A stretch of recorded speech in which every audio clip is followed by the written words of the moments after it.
Hey YouTube, Frogtoad here. Well, what's under the cover, let me go ahead and adjust the camera just a little bit. This is my brake drum forge. And a friend of mine, Peter Molman, sent me a private message and asked me if I could do a bunch of measurements and sketches and stuff. And frankly, I suck at that. So I asked him if it was okay with him, if I just did a video, and I'll try and get the measurements in here. And, well, maybe somebody else will get inspired to build one of these things. They're real cool.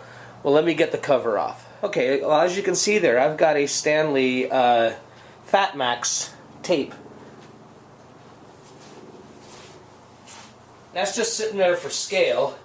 And the forge itself, the body of the forge, is just a 10-inch brake drum. That's measured on the inside. And it's set down into a frame. And then I have just this piece of wood sitting here. It's kind of like a table, but you can see it's burned out around. And I've got a piece of stainless steel here. This is just for resting. Basically, it's a tool rest.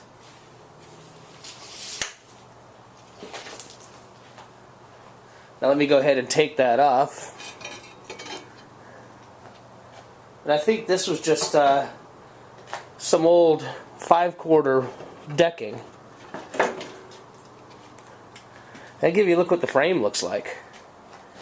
Like I said in the previous video, all this steel was actually a ladder rack. An old ladder rack that was on a pickup that somebody had evidently taken out of the truck and just left on the side of the road for the garbage men. And I grabbed it and used it to build this. Let me take the camera off and we'll take a little tour around. But you know what? Before that, keep forgetting, Pete was interested in the dimensions. So the upper tray of this, measure over here, you can see what I'm actually measuring, is about 30 inches. And again, this wasn't made to any plans.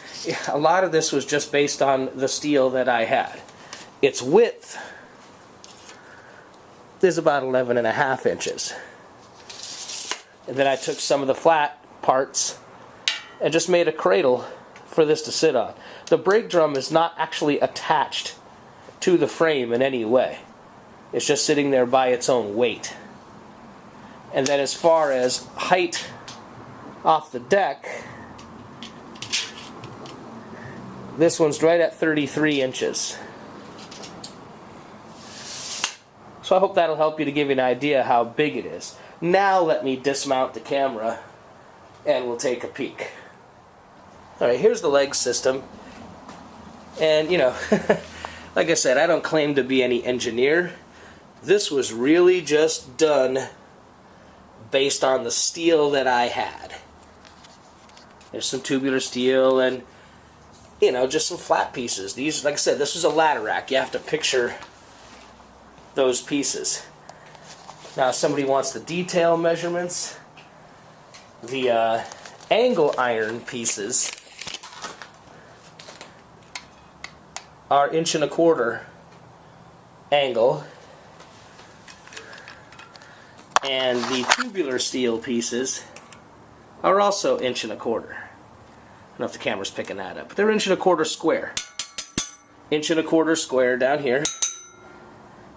Obviously flat little, like stabilizing legs so the thing doesn't wobble side to side up here.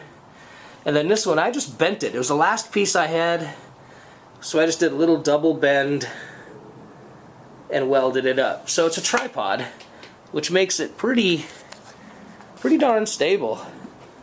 I mean, put my foot on it there. I could pretty much I'd have to really work to tip that thing over. And for, you know, as small as this forge is, it really works. Now, as far as the working pieces, I just hope it's coming out because it's kind of dark. This was a small electric blower. You see, I've got it attached to an old extension cord. Let me get the measuring tape here. God, it's a shaky video, I'm sorry, but I'm doing the best I can. And as you can see there, it's about hopefully you can see, it's about 2 inches on this bore, and the dampeners there. And it's just, I think I got this on eBay for like 10 bucks or something like that. I don't remember exactly. It's just a little squirrel cage motor. I mounted that to just some stacked plywood, just a wood piece. I don't remember where I got this piece of chimney or what that is. The bottom line is I wanted to get this motor as far away from this pipe as I could. Now I know some people freak out. In fact, on my other video somebody decided to yell at me for using galvanized. Yeah, there's a certain amount of intelligence to that remark, except that it just doesn't get that hot. I'm not worried about it. You know, you worry about what you want. But you can see how that flange is just screwed right onto the bottom of the brake drum. Comes down into a 2.5 inch pipe. I didn't pick it because it was 2.5, it's because of what I had hanging around. 2.5 inch T. I use duct tape on the bottom, which again gives you an idea how cool this actually stays. I'll duct tape this up, use it, then pop the duct tape to get rid of the what ash comes on through. Then there's another pipe. There's a flexible hose sitting right here. Again, a testament to how cool this stays. The hose doesn't melt, but it gives the motor, it allows the motor to run and vibrate, and it doesn't hurt any of the fixings. I've had this one for, I guess about 4 or 5 years now,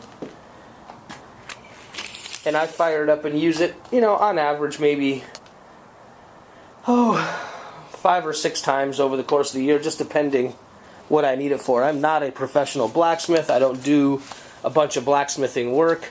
I just did this because when I need to have something made, I want to be able to do it myself. And for my prepper friends, learning how to do simple blacksmithing, I think, is an important prep. So I've made tent stakes, shepherd's crooks. I've bent steel for other projects, just heating it up and bending it. And I use this forge. I have a copper, I guess you call it a sleeve. It's the same diameter as the inside of this and about 12 inches tall. And I can fill that full of wood and charcoal, and I've melted aluminum and one time even brass in a crucible on this. Although the brass, it's not very efficient, but it'll melt a lot of aluminum for the price of the coal. So there it is. Let me just show you one more measurement. The flat stock, 1.5 inches, 1.5 inches. I hope those are the measurements you were looking for, Pete. And if this serves to inspire somebody else to build one of these brake drum forges, by all means, look around on the net. There are lots of information. There is lots of information on building these out there. And there's some really, really cool forges out there. So, hey, thanks for your indulgence, everybody. Pete, I hope this is what you were looking for. And let me throw it back together again. I usually keep it covered. My roommate made me a cover out of an old piece of canvas from a tent, so it's waterproof. It's really nice. Alright, y'all. Enough rambling.